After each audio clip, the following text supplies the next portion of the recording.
श्रीगुरो श्रीयुतपदकमलं श्रीगुरून् वैष्णवांश्च च श्रीरूपं सागरजातं सहगण रघुनाथान्वितं तं सजीवं सावधूतं सावधूतं परिजनसहितं कृष्ण चैतन्यदेवं श्री राधा कृष्ण पादान सहगण ललिता श्री विशाखान्वितांश्च च गुरुवे गौरचंद्राय राधिकाय तदालये कृष्णाय कृष्ण भक्ताय तद्भक्ताय नमो नमः।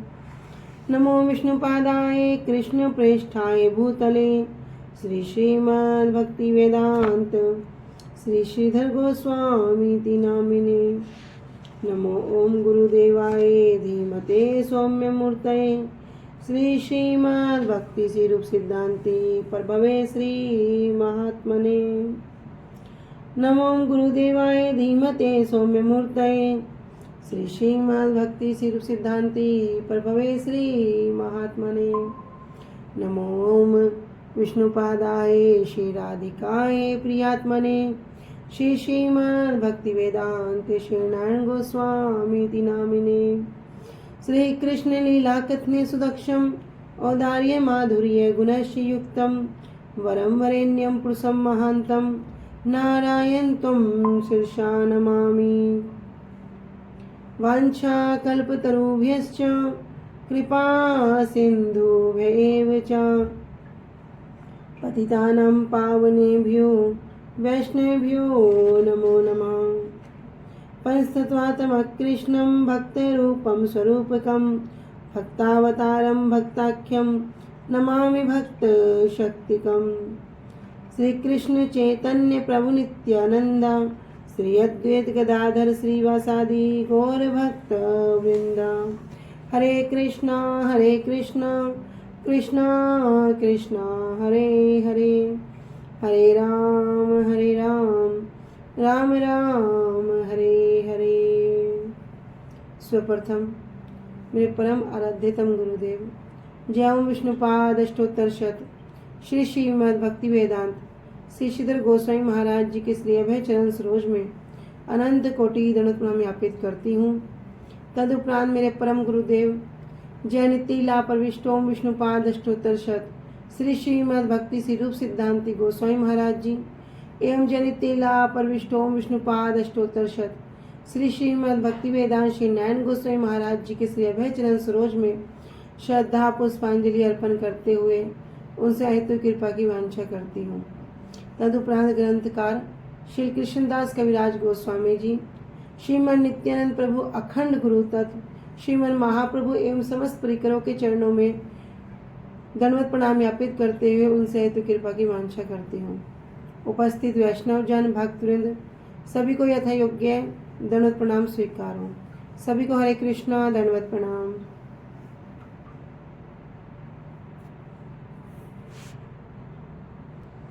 श्री गुरुदेव की अहेतु कृपा से हम जो ग्रंथ कर रहे हैं उसका नाम है श्री श्री चैतन्य चैतामृत। श्री श्री चैतन्य चैतामृत ग्रंथ के अंतर्गत हम आ चुके हैं 16 परिच्छेद अर्थात 16वां अध्याय। कल हमारा 15वां अध्याय संपूर्ण हुआ था जिसमें हमने सार्वभौम भट्टाचार्य जी और अमोघ की लीला के विषय में श्रवण किया था। बताते कि जब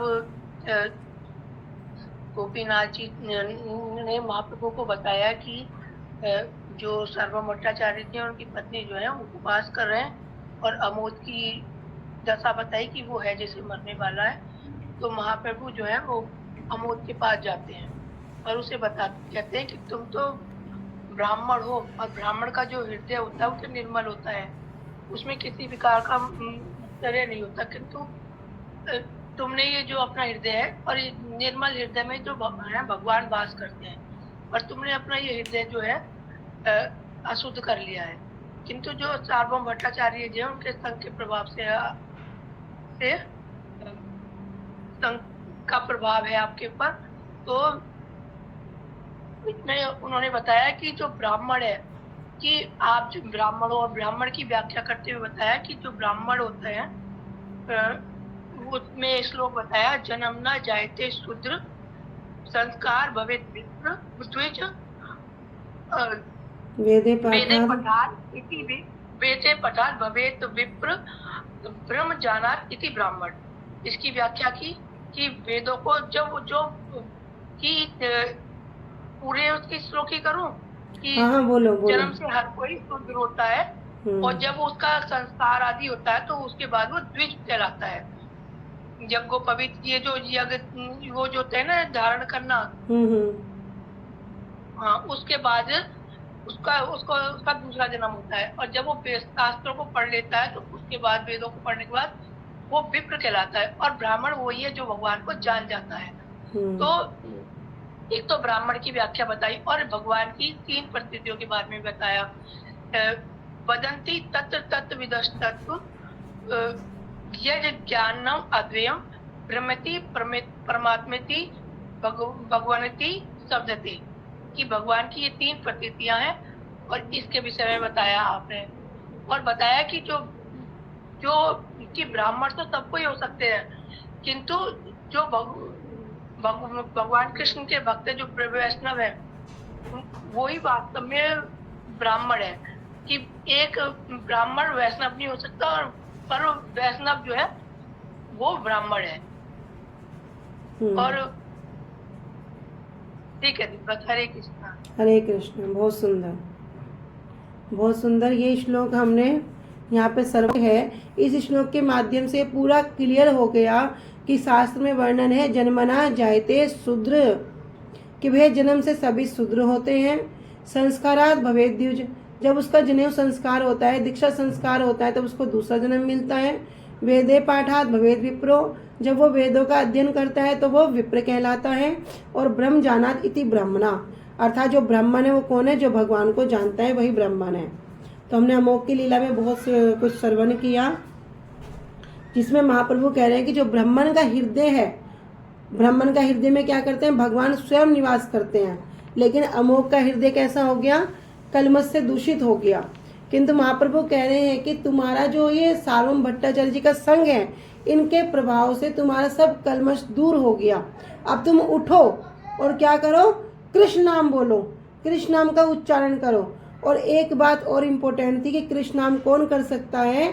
जिसके सब कलमश दूर हो जाएं, उसी के मुख से ये कृष्ण नाम का उच्चारण हो सकता है। तो महाप्रभु अमोघ से भी कह रहे हैं कि तुम्हारे तो सब कलमश दूर हो गए, अब तुम उठकर कृष्ण का नाम लो। इस प्रकार अमोघ पर भी महाप्रभु क्या करते हैं? कृपा करते हैं। तो ये हमने हरे कृष्णा। ठीक है, तो हमने पंचदश परिच्छेद को संपूर्ण करके अब आ चुके हैं 16वां अध्याय। इसमें हम महाप्रभु की बड़ी सुंदर सुंदर लीलाओं को श्रवण कर रहे हैं। श्रीमद नित्यानंद प्रभु की लीलाओं को श्रवण कर रहे हैं और उनके परिकरों की लीलाओं को श्रवण कर रहे हैं। जितना जितना हम इसमें आगे बढ़ रहे हैं उतना उतना ही आनंद और रस की अनुभूति को के विषय में हम समझने की, जानने की चेष्टा कर रहे हैं। 16वां परिच्छेद सबसे पहले श्रवण करेंगे कथा का सार, कि इस अध्याय में हम क्या क्या श्रवण करेंगे और कौन कौन सी लीला के विषय में सुनेंगे। महाप्रभु के द्वारा वृंदावन जाने की इच्छा। इस अध्याय में महाप्रभु अब क्या करेंगे? वृंदावन जाने की इच्छा करेंगे। और उनकी इच्छा करने पर श्री रामानंद जी और श्री सार्वभौम भट्टाचार्य जी अनेक प्रकार की बाधाएं उत्पन्न करने लगे। कौन है राय रामानंद जी?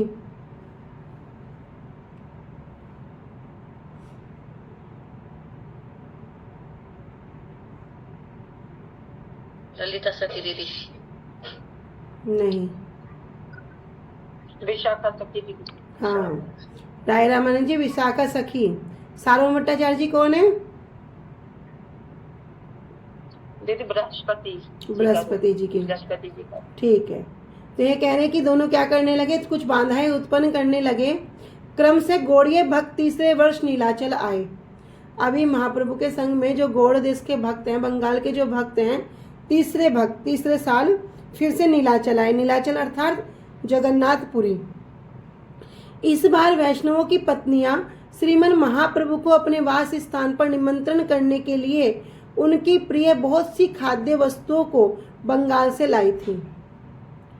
तो जितने भी वैष्णव हैं उनकी पत्नियां, जैसे अद्वैताचार्य जी की पत्नी सीता ठाकुरानी, श्रीवास पंडित जी की पत्नी मालिनी देवी, इस प्रकार जितने भी वैष्णव हैं सबकी पत्नियों ने क्या किया, श्रीमद महाप्रभु के लिए बंगाल से अनेक अनेक खाद्य वस्तुओं को बनाकर लेके आई।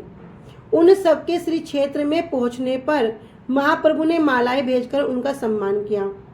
तो अभी हमने सुना नीलाचल, अभी कह रहे श्री क्षेत्र। श्री क्षेत्र को भी जगन्नाथपुरी कहते हैं, नीलाचल को भी जगन्नाथपुरी कहते हैं। कह रहे वहां पर क्या, श्री क्षेत्र में पहुंचने पर महाप्रभु ने क्या किया, सबके लिए माला भिजवाई और उनका सम्मान किया। उस वर्ष भी गुंडीचा मंदिर में सफाई का कार्य पहले की भांति हुआ। गुंडीचा मंदिर को क्या कहते हैं?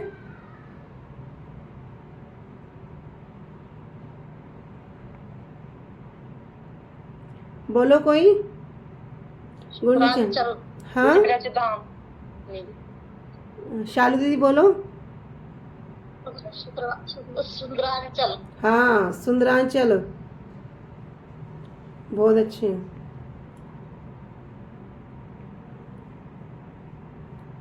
तो उस वर्ष भी गुंडीचा मंदिर में सफाई का कार्य पहले की भांति हुआ।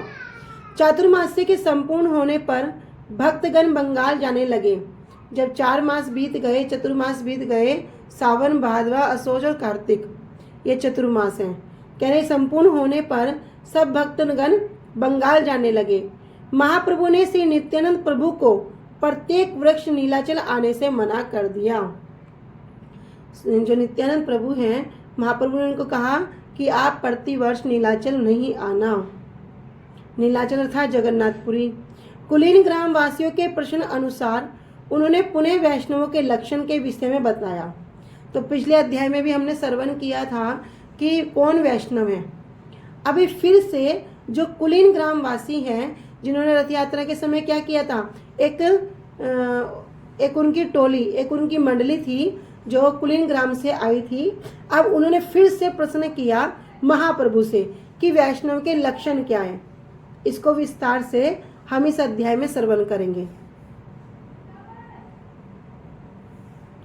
फिर से प्रश्न किया कि वैष्णव के लक्षण क्या हैं। तो कुलीन ग्राम वासियों के प्रश्न के अनुसार महाप्रभु ने पुनः वैष्णव के लक्षण के विषय में बतलाया। इस वर्ष श्री विद्यानिधि जी ने नीलाचल में रहकर ओडन षष्ठी का दर्शन किया। श्री विद्यानिधि जी अर्थात पुंडरीक विद्यानिधि जी कौन है कृष्ण लीला में?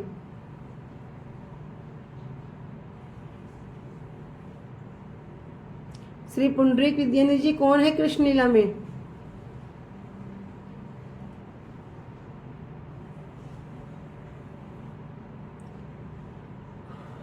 भूल गए सब? कोई तो बोलो।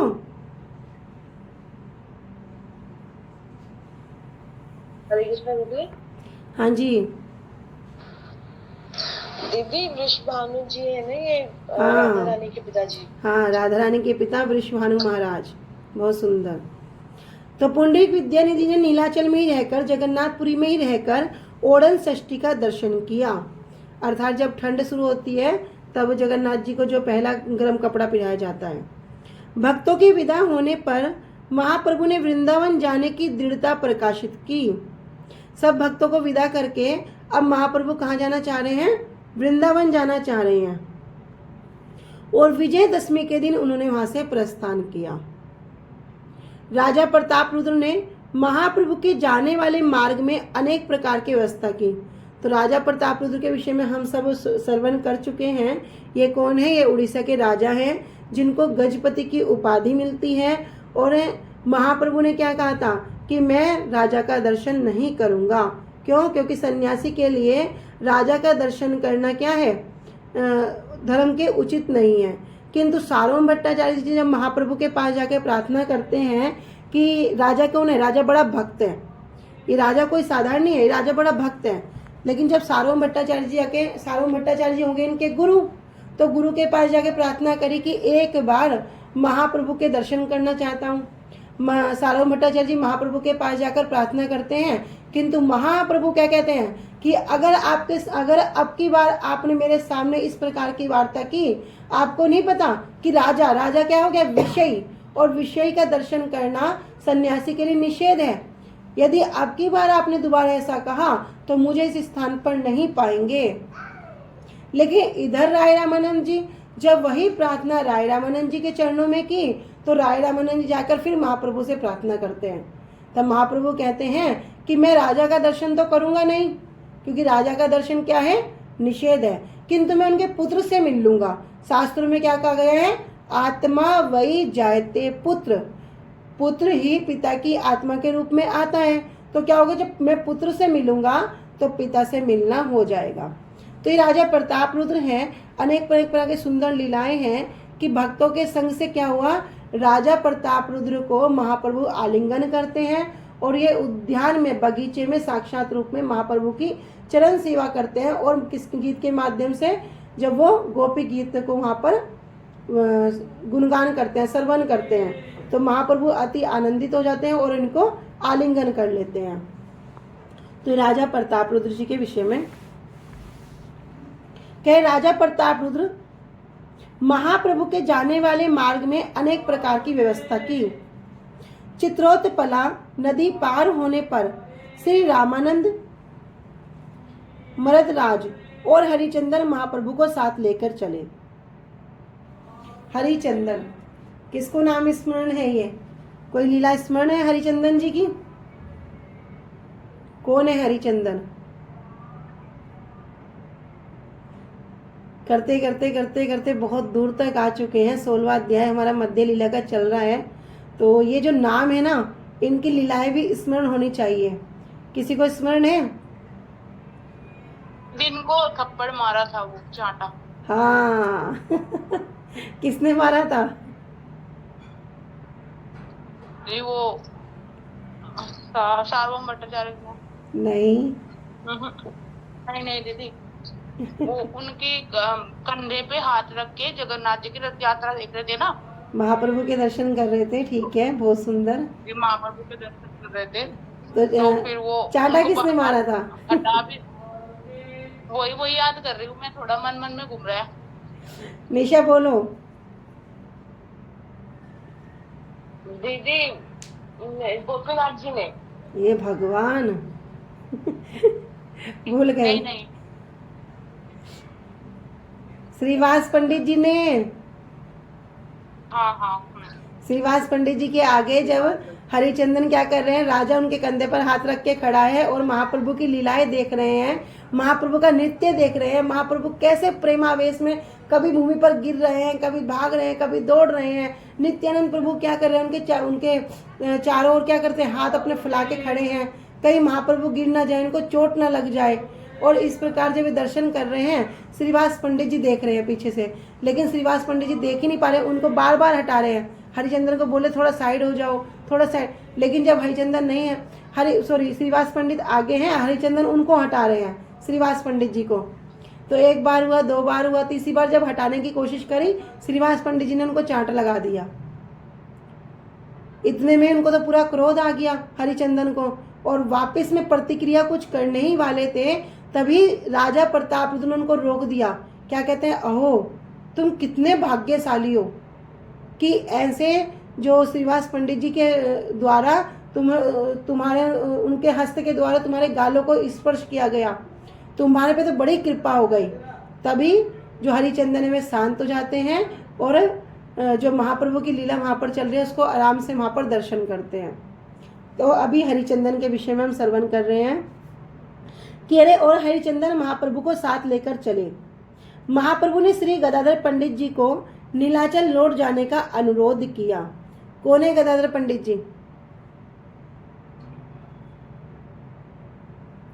राधा रानी। हाँ, स्वयं श्रीमती राधा रानी जो महाप्रभु की लीला में गदाधर पंडित जी के रूप में आए हैं। तो गदाधर पंडित जी ने क्या ले रखा था? क्षेत्र संन्यास ले रखा था, अर्थात मैं इस स्थान से, जगन्नाथपुरी से बाहर नहीं जाऊंगा। तो कह रहे महाप्रभु ने गदाधर पंडित जी को नीलाचल लौट जाने का अनुरोध किया कि अब तुम क्या करो, वापस पुरी ही लौट जाओ। परंतु उन्होंने वह सुना नहीं। कटक से महाप्रभु ने श्री पंडित गोस्वामी जी को शपथ देकर श्री पुरुषोत्तम क्षेत्र में भेजा। कहां से भेजा? कटक से। कटक में क्या लीला हुई थी? कटक में दीदी राजा प्रताप रुद्र जी सभी वैष्णव को बोल रहे थे कि मुझे महाप्रभु से मेरे लिए वो करो, रिक्वेस्ट, मतलब बोलना नहीं आ रहा थी, प्रार्थना पत्र करो। भी वहीं से लिखा गया था जी, प्रार्थना करो, और पत्र भी वहीं से लिखा गया था दीदी। ठीक है, और कोई?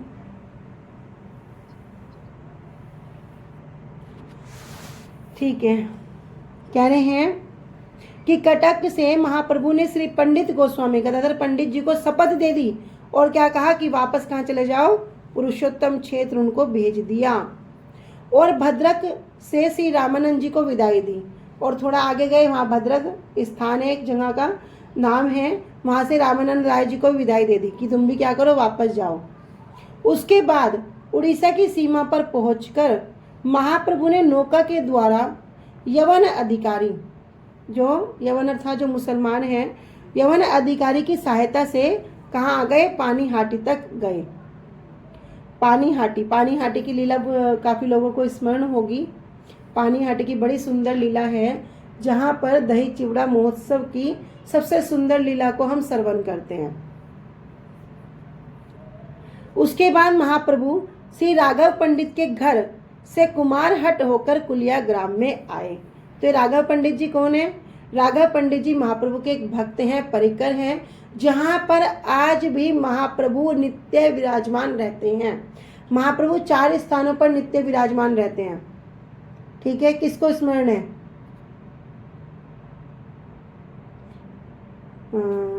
बोलो शालू दीदी।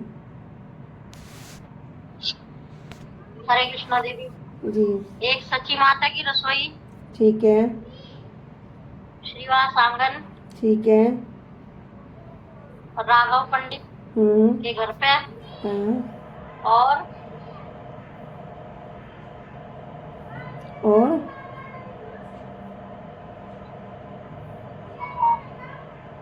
ठीक है, बहुत सुंदर।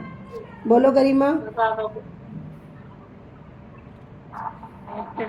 अभी याद है सची माता के आंगन में श्रीवास की, सची माता की रसोई में श्रीवास के आंगन में, और भूल गई याद नहीं आ रहा। ठीक है, निशा बोलो।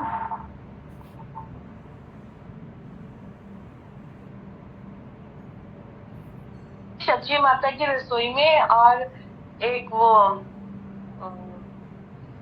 जो ये है ना अग्रगाचार्य जी, इनके यहाँ पे भी है। नहीं दीदी वहाँ पे है ना, दीदी वहाँ पे है ना, जहाँ पे वो मुझे भी नाम नहीं याद आ रहा, जहाँ पे विग्रह वो बन जाते थे, प्रभु महाप्रभु बन जाते थे, महाप्रभु विग्रह बन जाते थे। अंबिका कालना की बात कर रहे हो आप? अंबिका कालना। हाँ जी, हाँ जी, हाँ जी। लेकिन नहीं, 4 नाम में वहाँ का नाम नहीं आता। वहाँ तो साक्षात रूप में महाप्रभु नित्यानंद प्रभु विराजमान है, साक्षात रूप में है। यहाँ कह रहे नित्य वास करते हैं, इन 4 स्थानों पर नित्य वास करते हैं, अलक्षित रूप से नित्य वास करते हैं। ठीक है, आप सबके लिए क्वेश्चन हो गया, कल को क्लियर करना। आगे कह रहे हैं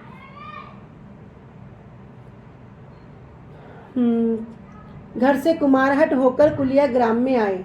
महाप्रभु ने वहां अनेक लोगों के अपराधों को दूर किया। अपराधों को दूर किया। अपराध शब्द की व्याख्या हम सब जानते हैं, अपगत रात इति अपराध। जिन कार्यों को करने से हमारी गुरु वैष्णवों के प्रति या गुरु वैष्णव के हमारे प्रति श्रद्धा क्या होती है, समाप्त हो जाती है, वही क्या है, अपराध है। तो पाप और पुण्य एक अलग वस्तु है। पाप और पुण्य का लेखा जोखा हो सकता है, पाप पुण्य का क्षय हो सकता है, किंतु अपराध का क्षय होना बड़ा दुर्लभ है। लेकिन जो नवद्वीप धाम है, जब कोई व्यक्ति नवद्वीप धाम जाता है, वहाँ एक स्थान का नाम है अपराध भंजन घाट। भैया पुण्य क्षय होना बड़ी बात नहीं है, अपराध क्षय होना बड़ी बात है। तो जो कोई नवद्वीप में जाता है, कहता है भैया वहाँ तो दोनों हाथ में लड्डू ही लड्डू। गुरु जी कहते ना कि दोनों हाथ में उसके लड्डू ही लड्डू। भैया नवद्वीप धाम की परिक्रमा करने से उसको वृंदावन धाम की परिक्रमा का फल स्वतः प्राप्त हो जाएगा। वृंदावन धाम में अपराध का विचार है, किंतु नवद्वीप धाम में अपराध का कोई विचार नहीं है, क्योंकि वहां पर जाकर अगर कोई कुछ भी ना करे, बस जाकर शयन कर ले, सो जाए, तब भी उसकी जो फल है कहते हैं कि उसकी गणना नहीं की जा सकती। तो महाप्रभु ने क्या किया, अनेक अनेक लोगों के अपराध को दूर किया। वहां से राम के लिए जाकर श्री रूप गोस्वामी जी और श्री सनातन गोस्वामी जी को अंगीकार किया। श्री रूप गोस्वामी जी और श्री सनातन गोस्वामी जी का पहला नाम क्या था?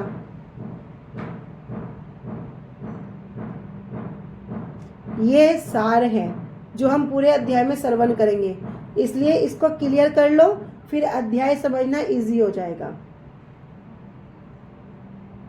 बताइए। दबीर खान और साकर मलिक। हाँ, दबीर खास और साकर मलिक। ठीक है, ये तो हो गए महाप्रभु की लीला में ही इनके पहले नाम। अब श्री रूप गोस्वामी जी और सनातन गोस्वामी जी कृष्ण लीला में कौन है?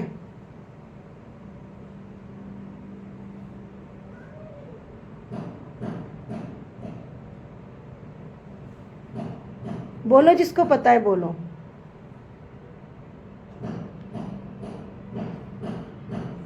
हंसा दीदी आप हैंड रेज कर रूप रही गोस्वामी तो थी। हाँ बोलो। रूप मंजरी है और सनातन का ध्यान नहीं आ रहा। हे भगवान, क्या कर रहे हो? लवंग मंजरी है। हाँ, लवंग मंजरी, जल्दी भूल जाते हो सब। मंजरी और लवंग। हाँ, महाप्रभु ने क्या किया, राम के लिए ग्राम में श्री रूप गोस्वामी और श्री सनातन गोस्वामी जी को अंगीकार किया। राम के लिए से लौटकर श्री रघुनाथ दास जी को शिक्षा देकर वापस घर में भेजा।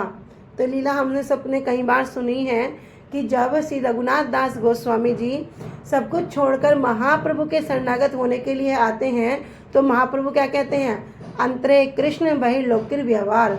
आप क्या करो, अंतर में तो अपनी पूरी कृष्ण के साथ निष्ठा रखो, लेकिन बाहर से क्या करो, लौकिक व्यवहार करो। अब इस शब्द का जो गूढ़ तात्पर्य है वो भी हम आगे लीला में श्रवण करेंगे। तो कह रहे कि यहाँ पर राम के लिए से लौटकर श्री रघुनाथ दास जी को शिक्षा दी और वापस अपने घर भेज दिया।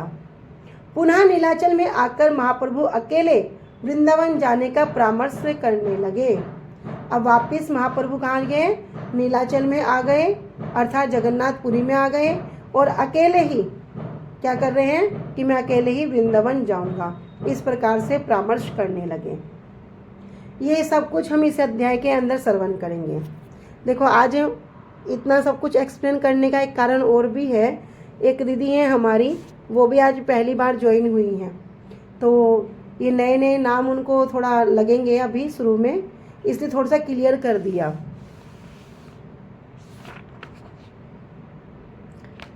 ठीक है, आगे चलें।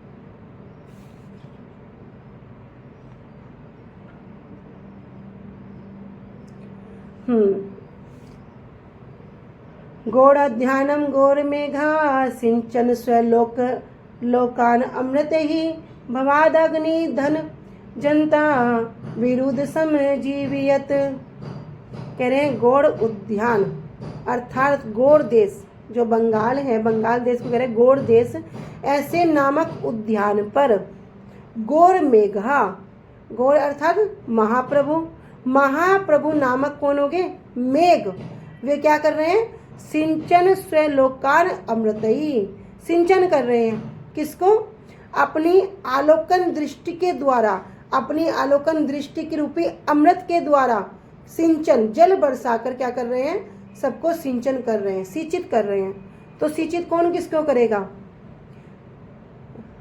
कहाँ पर कोई जल देगा, जहाँ पर बहुत आग लगी होगी, जहाँ पर कोई आग लग गई, बड़ी भयानक अभी आग लगी है, उस आग को शांत करने के लिए तो क्या करेंगे, वहाँ पर जल देंगे, सिंचन करेंगे। तो यहाँ पर महाप्रभु क्या कर रहे हैं, सबको सिंचित कर रहे हैं, और किससे कर रहे हैं, अपनी स्वलोकान, अपनी दृष्टि रूपी अमृत से कर रहे हैं। क्यों, भवाग्नि, ये जो भव अग्नि है, भौतिक संसार की जो दावाग्नि है, अभी हमें लगता नहीं, ये जो संसार है कैसा संसार है, भौतिक संसार, जड़ संसार, अनित्य वस्तु, जो नित्य नहीं है। संसार को क्या कह रहे शास्त्र? संसार को श्री विश्वनाथ चक्रवर्ती पाद जी कह रहे हैं संसार दावानल है। श्रीमद् भगवत गीता में क्या कह रहे? संसार दुख आल्यम, कि भैया ये तो दुखों का घर है। संसार क्या है? कारागार है। संसार की अनेक अनेक प्रकार से शास्त्र क्या कह रहे? टैग लगा दिया। जैसे किसी मार्केट से कुछ लेने जाओ तो उस पर टैग लगा देते हैं कि इसमें इतने इंग्रेडिएंट्स हैं, इसमें इतना सामान डल रहा है, ये वस्तु इस चीज़ के लिए फ़ायदेमंद है, ये हानिकारक है, वो टैग लगा देते हैं। उस टैग को पढ़ो और समझ जाओ तो वस्तु जिसको चाहिए वो लेगा, जिसको नहीं चाहिए वो नहीं लेगा। लेकिन उसमें लिखा होता है कि इसके दुष्परिणाम कितने हैं। ऐसे ही संसार को, जब ये भौतिक संसार है तो श्रीमद् भगवत गीता में स्वयं कृष्ण ने एक टैग लगा दिया, संसार क्या है? दुख आल्यम, कि ये दुखों का घर है। इसलिए कह रहे भव अग्नि। कैसी? कि आल्य, आल्य शब्द का अर्थ क्या हो गया? भंडार, कि जैसे किसी वस्तु का भंडार हो। जैसे पुस्तकालय है, वहाँ पे क्या मिलेगा? पुस्तक ही पुस्तक मिलेंगी। औषधालय है, वहाँ पे सिर्फ औषधि मिलेंगी। तो आल्य हो गए भंडार। ऐसे ही भगवान गीता में कह रहे दुख आल्य, ये तो दुखों का घर है। लेकिन हम सब क्या करते हैं? हम प्रयास करते हैं कैसे सुख मिले, कैसे सुख मिले, कैसे सुख मिले, ये करने से सुख मिलेगा, वो करने से सुख मिलेगा, ये करते सुख मिलेगा। बचपन से लेके एक जीव को बुढ़ापा आ जाता है किंतु उसको सुख मिलता नहीं। हम पहले भी श्रवण कर चुके हैं कि एक व्यक्ति क्या करता है? पूरा जीवन अपने दो चीज के लिए प्रयासरत है, सिर्फ दो चीज के लिए, दो वस्तु के लिए अपना पूरा जीवन प्रयास करता है। क्या? कि सुख कैसे आए, और दूसरा क्या? दुख कैसे जाए। पर सुख आता नहीं और दुख जाता नहीं। कैसे जाएगा? भाई संसार को कह दिया दुख आल्यम, दुखों का घर है, तो सुख कहाँ से मिलेगा?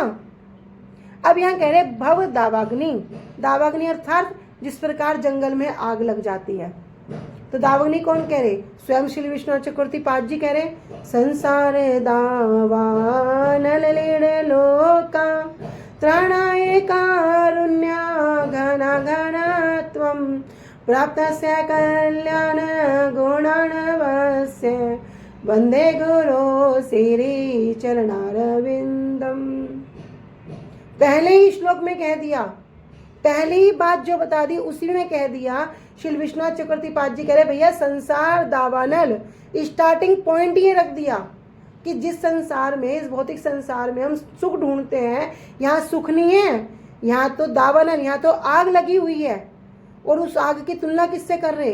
कह रहे जिस प्रकार जंगल में आग लग जाती है तो जंगल की आग जब लगती है ना, वो इतनी भड़कती है, इतनी भड़कती है, उस जंगल में आने में कोई हो, जीव हो, जंतु हो, कोई पशु हो, पक्षी हो, कोई कीट हो, कुछ भी क्यों ना हो, सबके सब उस आग की लपेट में आकर मरेंगे ही, जलेंगे ही। उस आग से कोई नहीं बच सकता।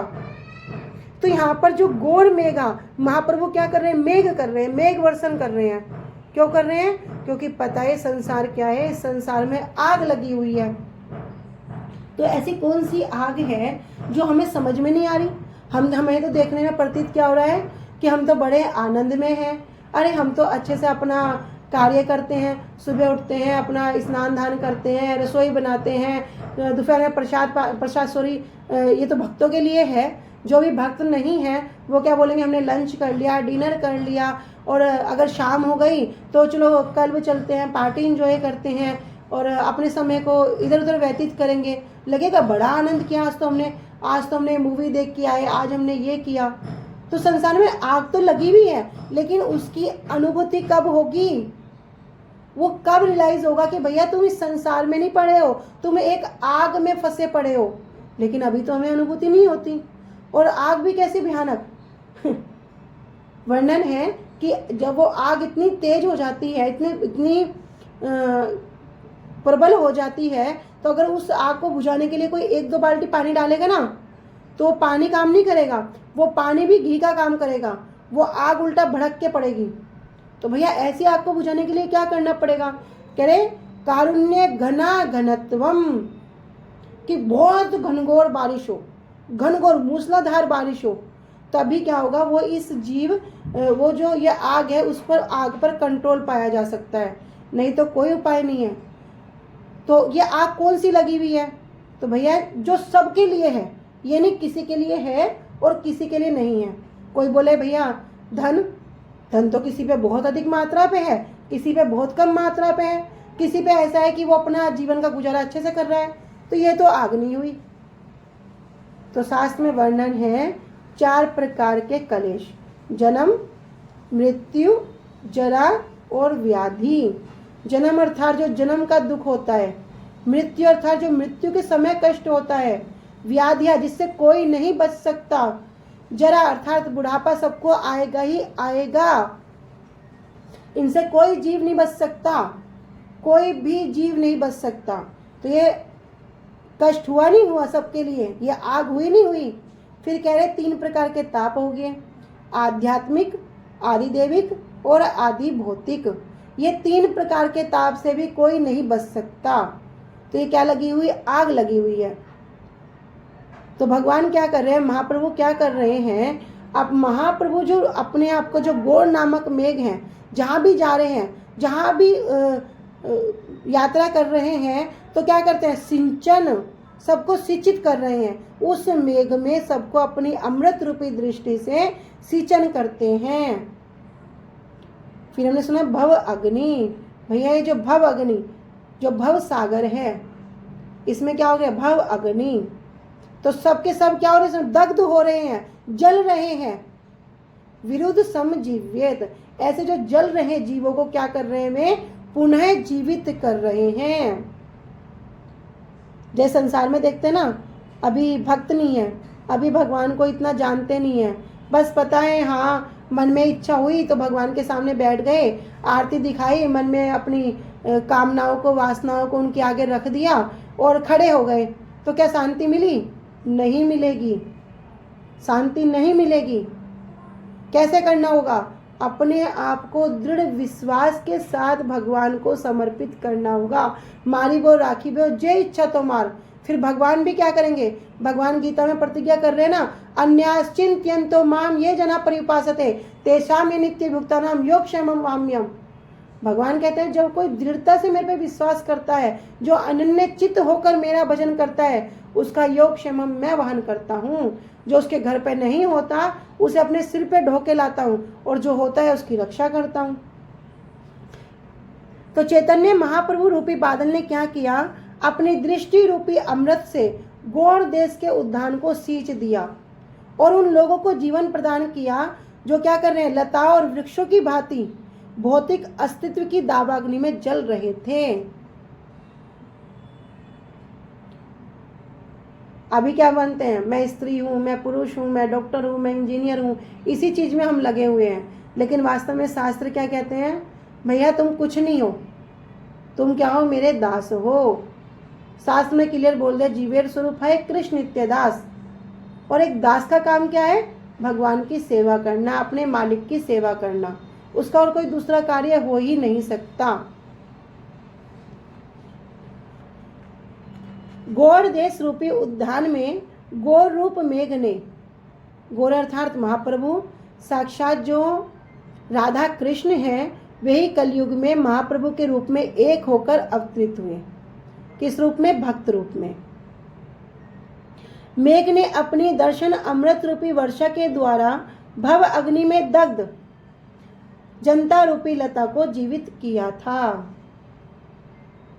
जय जय गौर चंद्र जय नित्यानंद, जय द्वैत चंद्र जय गौर भक्त वृंद। तो सबसे पहले क्या कर रहे हैं? मंगलाचरण कर रहे हैं। कह रहे जय जय गौर चंद्र, गौर चंद्र की जय हो, अर्थात महाप्रभु की जय हो। जय नित्यानंद, जो नित्यानंद प्रभु हैं, अखंड गुरु तत्व स्वयं बलदेव प्रभु, उनकी जय हो। जय अद्वैत चंद्र, अद्वैत आचार्य जी की जय हो, जो कौन है? स्वयं सदाशिव और महाविष्णु का मिलित रूप। जय गौर भक्तवृंद, और जितने भी महाप्रभु के समस्त परिकर हैं उन सबकी जय हो। प्रभु हैल इच्छा जाइते वृंदावन, सुनिया प्रताप रुद्र हैला विमन। प्रभु हैल इच्छा जाइते वृंदावन, महाप्रभु की क्या होगी, इच्छा हो गई, कहाँ, वृंदावन जाने की। सुनिया प्रताप रुद्र, लेकिन जब प्रताप रुद्र जी ने सुना तो क्या हो गया, हाइला विमन, विमन अर्थात उदास हो गए। इस समाचार को सुनकर वे उदास हो गए। सार्वभौम रामानंद आनी दुई जन, दुहा के कहे ने राजा विनय वचन। तब राजा प्रताप रुद्र जी कहाँ पर आए, सार्वभौम रामानंद, सार्वभौम भट्टाचार्य जी और श्री राय रामानंद जी, दोनों को क्या किया, उन दोनों को अपने पास बुलवाया और क्या करे, दुहा के कहेन, दोनों को कहने लगे राजा विनय वचन, विनय पूर्वक कहने लगे। नीलाद्री छाड़ी प्रभुर मन अन्यत्र जाइते, तो मेरा कर हायतन ताहारे राखीते। कि महाप्रभु क्या कर रहे हैं, नीलाद्री छाड़ी, नीलाचल को छोड़कर, जगन्नाथपुरी को छोड़कर, मन अन्यत्र जाइते, महाप्रभु अन्यत्र जाना चाहते हैं, किसी और जगह पर जाना चाहते हैं।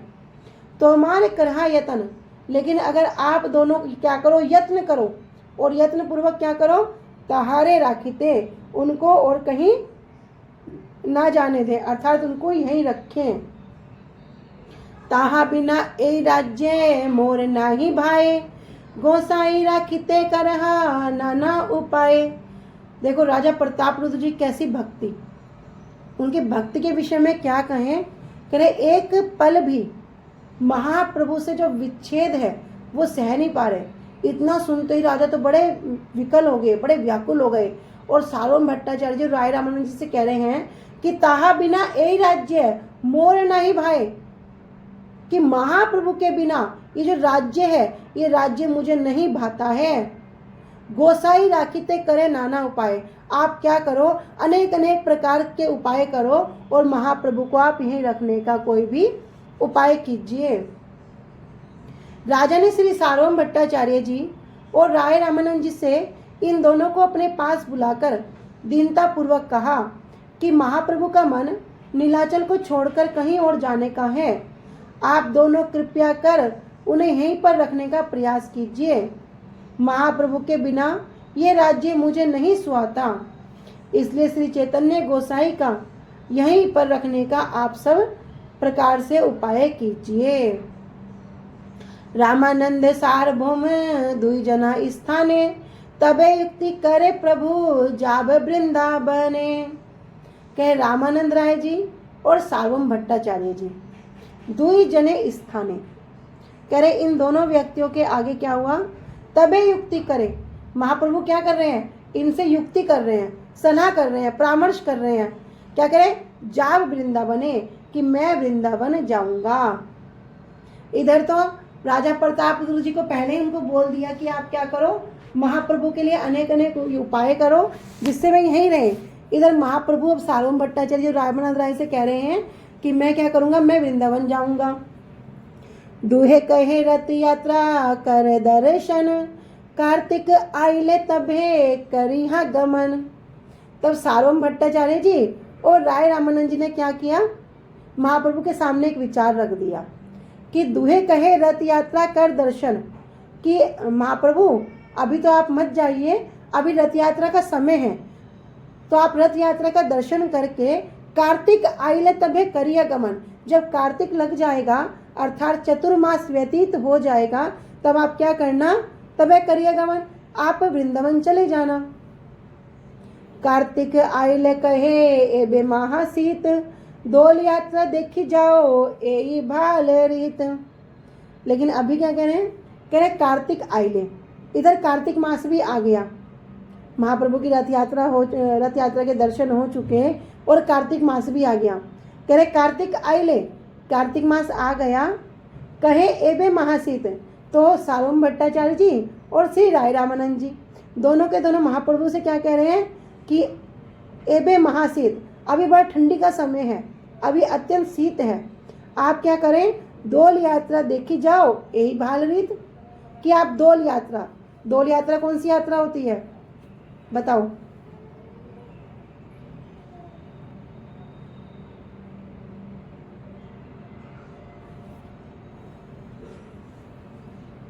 नवदीप यात्रा। हाँ, नवदीप धाम यात्रा जब महाप्रभु पालकी पर सवार होकर हम सब क्या करते हैं, पालकी के पीछे पीछे, गुरुवर्गों के पीछे पीछे हम सब दर्शन के जाते हैं, उसको कहते हैं डोल यात्रा। तो महाप्रभु को राय रामानंद जी और सार्वभौम भट्टाचार्य जी कह रहे हैं कि डोल यात्रा को देखने के बाद जाओ, यही भारत, यही अच्छा होगा, यही उत्तम होगा। आजी काली करी उठाए विविध उपाय, जाई ते सम्मति ना दे विच्छेदेर भय। करे आजी काली करे, कभी आजकल आजकल आजकल करते करते उठाए विविध उपाय, अनेक अनेक प्रकार की युक्तियां लगा रहे हैं। जाइते सम्मति ना दे, किंतु जाने की सम्मति नहीं दे रहे। क्यों नहीं दे रहे? विच्छेदेर भय, कि उनको क्या है, बिच्छों का भय है। महाप्रभु चले जाएंगे तो ये सब क्या होगा, सब सुना हो जाएगा। महाप्रभु के वियोग में हम कैसे रह पाएंगे, किस प्रकार हम महाप्रभु के फिर दर्शन करेंगे, उन्हें बड़ा भय है। इस कारण से क्या कर रहे हैं, दोनों के दोनों ही महाप्रभु को अप्रत्यक्ष रूप से वृंदावन जाने को अनुमति नहीं दे रहे हैं और बार बार अनेक अनेक प्रकार के अवरोध उपस्थित कर रहे हैं। तो क्यों कर रहे हैं? इसलिए कर रहे हैं क्योंकि जो महाप्रभु के वे विरह से भयभीत हैं, डरे हुए हैं। श्री सार्वभौम भट्टाचार्य जी और श्री राय रामानंद जी दोनों ने कहा, आप अभी यहाँ रहकर रथ यात्रा का दर्शन कीजिए, कार्तिक मास आने पर ही आप वृंदावन जाना। जब कार्तिक मास आया तब उन्होंने कह दिया, अरे अभी तो बड़ी सर्दी है, एवं महाशीत, अभी तो बड़ी ठंड है, आप क्या करो, आप डोल यात्रा दर्शन करके जाना, यही अच्छा होगा। आजकल करके वे बहुत प्रकार के उपाय निकालते और वियोग के भय से महाप्रभु को जाने की सम्मति नहीं देते। अब महाप्रभु किसी के रोकने से रुक जाएंगे? कह रहे भैया, भगवान भी भक्त के वशीभूत है, यद्यपि परम स्वतंत्र है, परम स्वतंत्र ईश्वर तुम्ही। कह रहे वे परम स्वतंत्र है किंतु वे भी भक्त के वशीभूत हैं। कह रहे यद्यपि स्वतंत्र प्रभु नाहे निवारण, भक्त इच्छा बिना प्रभु ना करे गमन।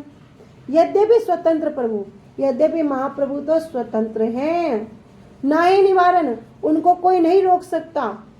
भक्त इच्छा बिना प्रभु ना करे गमन, किंतु जब तक भक्त की इच्छा ना हो तब तक महाप्रभु भी क्या कर रहे हैं, वहां से नहीं जा सकते, गमन नहीं कर सकते। तो हम अम्बरीश महाराज जी कथा को श्रवण करते हैं, वहाँ पे स्वयं भगवान कह रहे हैं कि दुर्वासा ऋषि को कि तुम क्या सोचते हो, मैं स्वतंत्र हूँ। जब दुर्वासा ऋषि जी कहते हैं कि प्रभु इस सुदर्शन चक्र से मेरी रक्षा कीजिए, तो भगवान कह रहे हैं मेरे कंट्रोल में नहीं है। कह रहे हैं कैसी बात कर रहे हो, आपका चक्र है, आपकी आज्ञा से रुक जाएगा। भगवान कह रहे हैं मेरे कंट्रोल में नहीं है। जिसके चरणों में अपराध किया है उसके चरणों में ही क्षमा याचना करनी होगी। तुम सोचते हो कि मैं स्वतंत्र हूँ, तो भगवान कहते हैं आम ही भक्त प्राधीनो ही अस्वतंत्र इवदिज साधु भी ग्रस्त हृदयो भक्तेर भक्त जन प्रिय, कि मैं भी स्वतंत्र नहीं हूँ, मैं भी इन भक्तों के वशीभूत हूँ। ये भक्त मुझे जिस प्रकार चलाते हैं, जिस प्रकार उठाते हैं, जिस प्रकार बिठाते हैं, मैं तो इनके पीछे पीछे चलता हूँ। अंबिका कालनी कथा में श्रवण कर सकते हैं किस प्रकार गौरीदास पंडित जी जो कृष्ण लीला में कौन है, सुबल सखा, वहाँ पर क्या देखते हैं, कह रहे सखा के प्रेम में इस प्रकार बंधे हुए हैं। कह रहे कि आज मैं जाऊं, प्रभु आज नहीं कल जाना, प्रभु आज नहीं काल, आज नहीं काल। ऐसा करते करते उस स्थान का नाम क्या हो गया, कालना, कि कल भी नहीं जाना। तो महाप्रभु विचार करते हैं ये तो जाने नहीं देगा। तब करते हैं नीम के पेड़ से 2 विग्रह बनवाते हैं, एक महाप्रभु का, एक स्वयं नित्यानंद प्रभु का। तब गोविंदास पंडित को बोलते अच्छा बताओ हम रहे हैं ये रहे। बोलते प्रभु कैसी बात कर रहे हो, आप यहाँ रहो। इतना कहते ही तो साक्षात जो चैतन्य महाप्रभु नित्यानंद प्रभु है साक्षात वहाँ विग्रह रूप में उपस्थित हो गए, और जो लकड़ी के विग्रह है, नीम के विग्रह हैं, वे चलने लगे। गोविंदास पंडित तो आश्चर्य कहते प्रभु कहाँ जा रहे हो, रुको रुको। बोले अरे तुमने तो बोला कि तुम रुको ये जाए। कहे नहीं प्रभु आप रुको ये जाए। अब वे चलने लग गए, उधर वे विग्रह रूप में स्थापित हो गए।